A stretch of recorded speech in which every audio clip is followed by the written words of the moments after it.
Three is divided into three: pre-Socratic period, the periods of Plato and Aristotle, and also a post-Aristotelian period.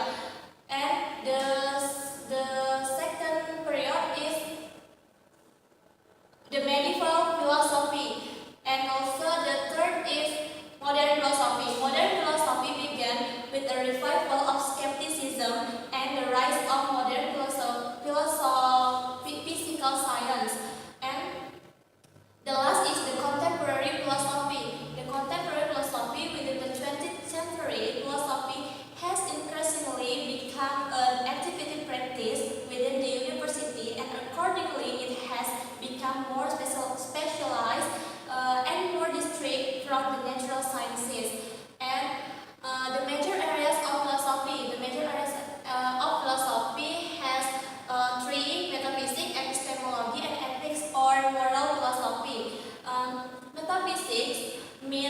Metaphysics is the study of the most general and ultimate characteristic of reality or existence. And epistemology is also known as knowledge philosophy. And the last is ethics or moral philosophy.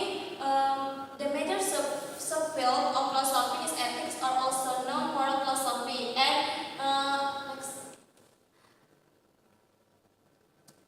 three theories of morality is cognitivism, emotivism, imperativism, and emotivism. Cognitivism is the view that moral sentence such as stealing is wrong, so it is concerned about the true or false. And imperativism concerned about rules. For example, stealing, do not steal. And the last, emotivism, is explanation which express about positive or negative emotions. Chapter 2: Theory of Knowledge. The nation of knowledge. The nation of knowledge is every day we are bombarded with a bewildering variety of conflicting claims and ideas. So the theory of knowledge is the heart of soul of philosophy that has been written since the beginning of 17th century. And requirement of knowledge.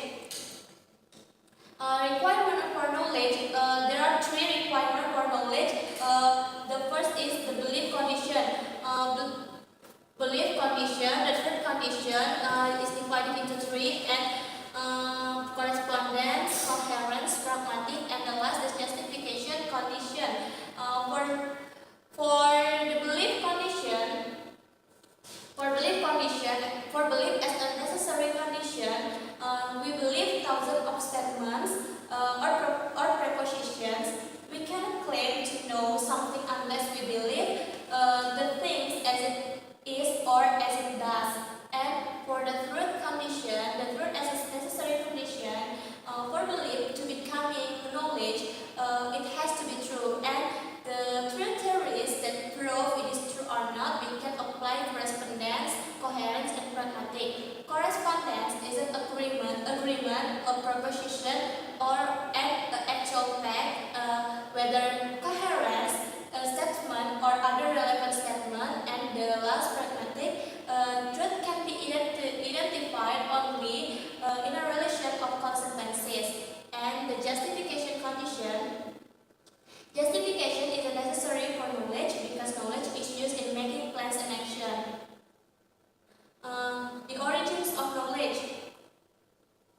The origins of knowledge is divided into three: skepticism, rationalism, and empiricism. Skepticism.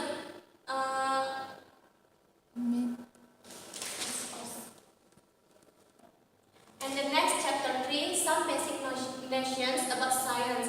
The notions of science. The notion of science in a loose sense of the view of empiricism, can be considered to have originated since about 600 before Christ in Greek. And each knowledge claims that it has own features. The following considerations are about the four claims as they are derived and rephrased from Creswell.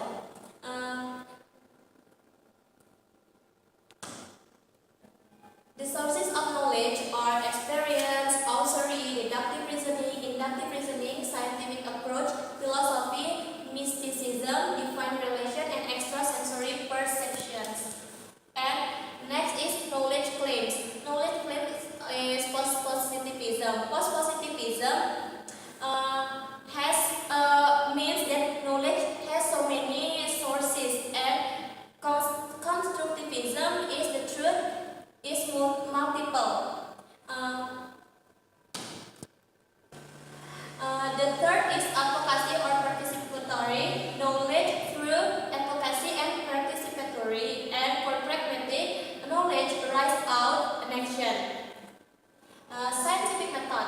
Scientific method is inductive reasoning, deductive reasoning, hypothetical method, and classifiability, and also scientist.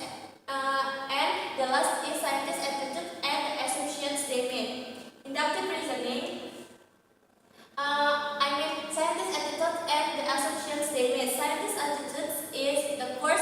Scientists maintain a highly skeptical attitude. The second is scientists are objective and impartial. And the third is scientists deal with facts, not values. And the last is scientists are not satisfied with isolated facts. Scientific truth. Scientific truth is the instrumentalist view or the theory of truth, the realist view or correspondence, and the conceptual relativist view or coherence. Scientific theory. Scientific theory has characteristics. The first is a theory must meet the principle, a theory must be consistent, and a theory must be provide, and also a theory should stimulate. Chapter 4, Scientific Development. Scientific development. First, Lumiere Scientific Revolution. The sixth, traditional philosophy, scientific